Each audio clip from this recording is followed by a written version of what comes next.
This is going to be a difficult video to listen to, especially if you've been through something similar in your life. We're about to begin, but first, give yourself a hug, love yourself, you deserve it. And now, allow me to share this story that was sent to me and that I was asked to share. It's about infidelity and how much a betrayal can hurt from someone who has always been by your side. She didn't discover it suddenly. It wasn't a dramatic scene or an unexpected confession. It was something much quieter. A phone that vibrated more than usual. A screen that turned off too quickly.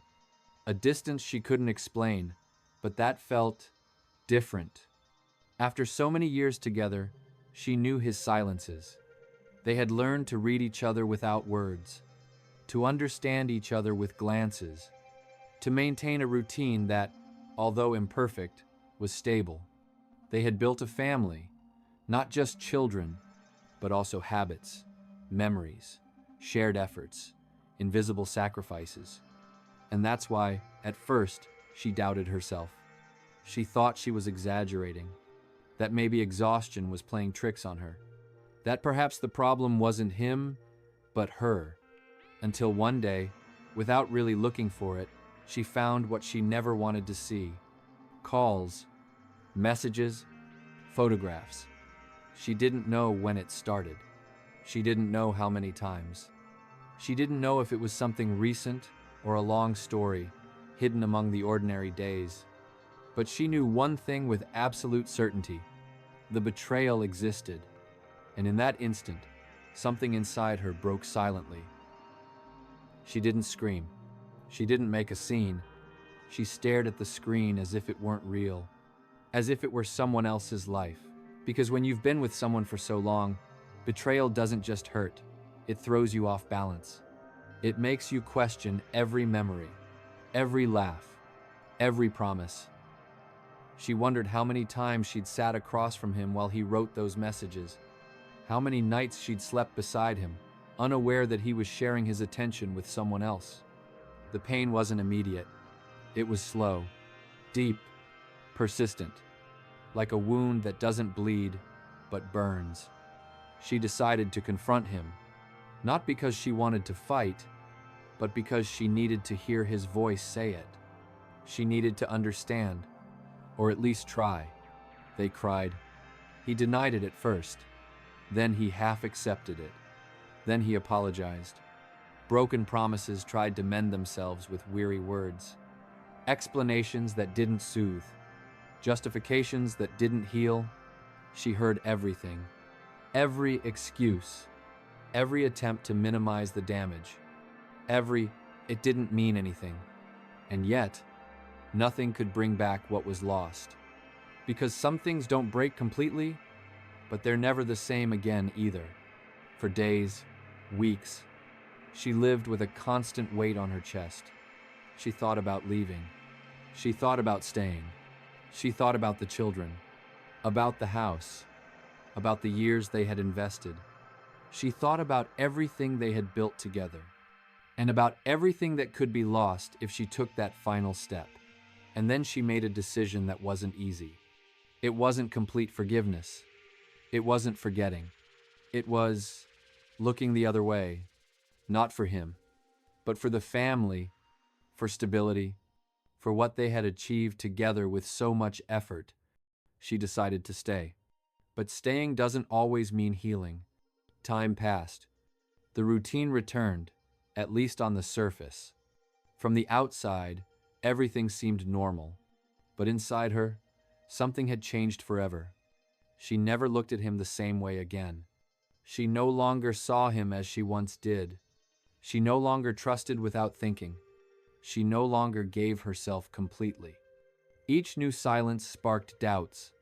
Each late message fueled stories in her head. Stories that perhaps weren't real, but that felt real. Her imagination became her worst enemy. Sometimes she caught herself scrutinizing insignificant details, looking for signs where perhaps there were none, emotionally preparing herself for another betrayal, even when it didn't exist. Mistrust settled in like a constant background noise, and peace, vanished. There were nights when she wondered if she had done the right thing, if staying was bravery or fear, if protecting her family justified living with that silent pain, if the sacrifice she was making was right, or simply a slow way of losing herself. Because no one talks about this. No one talks about what happens after deciding to stay, about the loneliness you feel, even when you're with someone, about the emotional exhaustion of watching, of doubting, of rebuilding yourself without any guarantees. She began to feel torn. Part of her wanted to believe. The other couldn't anymore. And that internal struggle was exhausting. Over time, she understood something important. Betrayal doesn't just break trust in the other person. It breaks trust in yourself. She wondered why she hadn't seen it before. What went wrong with her? What she did wrong? Until little by little she began to understand that not everything that's broken is shared fault. That loving doesn't, it's a mistake. Trusting isn't a weakness. And choosing to stay doesn't make you less worthy. But it does force you to look at yourself honestly. And here comes the question many avoid. Is it worth living with constant pain to hold on to something that's no longer whole? There's no universal answer, but there's a truth that often hurts to accept. Staying shouldn't mean disappearing. If you choose to continue, it shouldn't be out of fear, but from a conscious decision, with boundaries, with emotional responsibility for the other person, with a real commitment to rebuilding, not just words.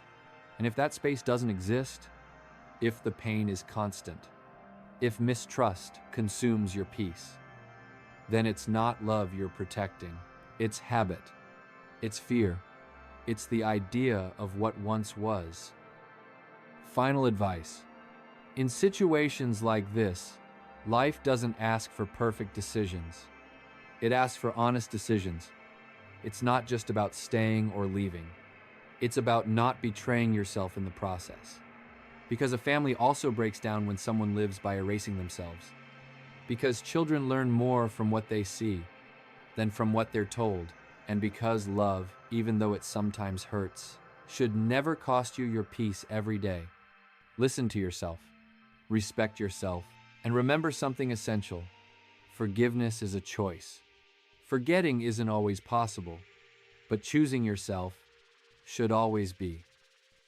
Give yourself a hug. Love yourself deeply. Put yourself first. You are the most important person in your life. Until the next video.